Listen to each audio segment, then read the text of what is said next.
হাতে অস্ত্র এবং মাদক তুলে দেয়, তাদের পতাকা তলে তোমরা সমবেত হবে। তোমরা কি কোরআনের পক্ষে থাকবে, নাকি তোমরা চাঁদাবাজ অস্ত্রবাজদের মাদকদের পক্ষে থাকবে? এই সিদ্ধান্ত তোমাদেরকে গ্রহণ করতে হবে। তোমরা কি কোরআনের পক্ষে থাকতে রাজি আছো? কারা কারা রাজি? আলহামদুলিল্লাহ।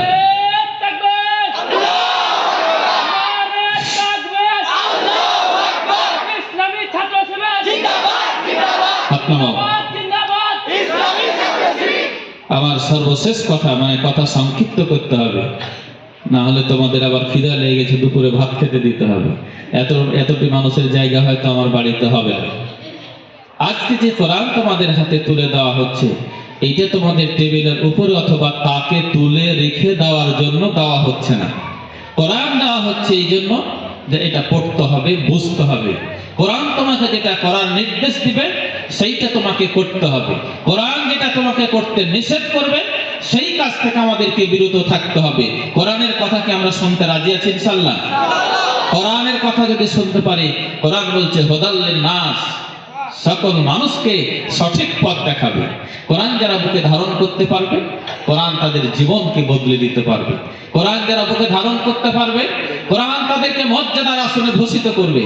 কোরআন যারা বুকে ধারণ করতে পারবে, সেই ধারণকারী ছাত্রদের নেতৃত্বে বাংলাদেশ পর্যন্ত বদলে যেতে বাধ্য হবে ইনশাআল্লাহ। কোরআন যারা বুকে ধারণ করতে পারবে, তারা দুনিয়াতেও সফল কাম হবে, আখিরাতে আল্লাহর জান্নাতে যেতে পারবে। প্রিয় ভাইরা, আমরা কি দুনিয়ায় সফল এবং আখিরাতে আল্লাহর জান্নাতে যেতে চাই? যেভাবে বলছো তাতে মনে হয় যে যেতে চাও না।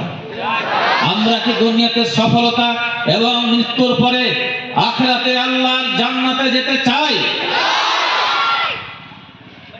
তাহলে আমাদেরকে কোরআন ধরতে হবে। আমরা রাজি ইনশাআল্লাহ? ইনশাআল্লাহ। আমার বক্তৃতা শেষ। সর্বশেষ একটি কথা বলতে চাই। এই ভূখণ্ডে কোরআনের আইন প্রতিষ্ঠার জন্য এই ভূখণ্ডে কোরআনের আইন প্রতিষ্ঠার জন্য জামাত ইসলামী কাজ করে যাচ্ছে। চাঁপাইনবাবগঞ্জ 2 তথা নাচল, মমস্তাপুর এবং ভোলাহাটে এই দায়িত্ব পালনের প্রতিনিধি হিসেবে জামাত ইসলামী আমাকে মনোনয়ন দিয়েছে।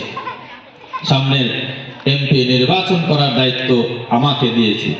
আমি তোমাদের কাছে আজকে একটি করজোড়ে অনুরোধ রাখতে চাই, আবেদন রাখতে চাই। আমার সেই আবেদনকে তোমরা রক্ষা করবে ইনশাআল্লাহ? আবেদনটা হচ্ছে, সামনে যে জাতীয় সংসদ নির্বাচন হবে, সেই নির্বাচনে আমি প্রার্থী।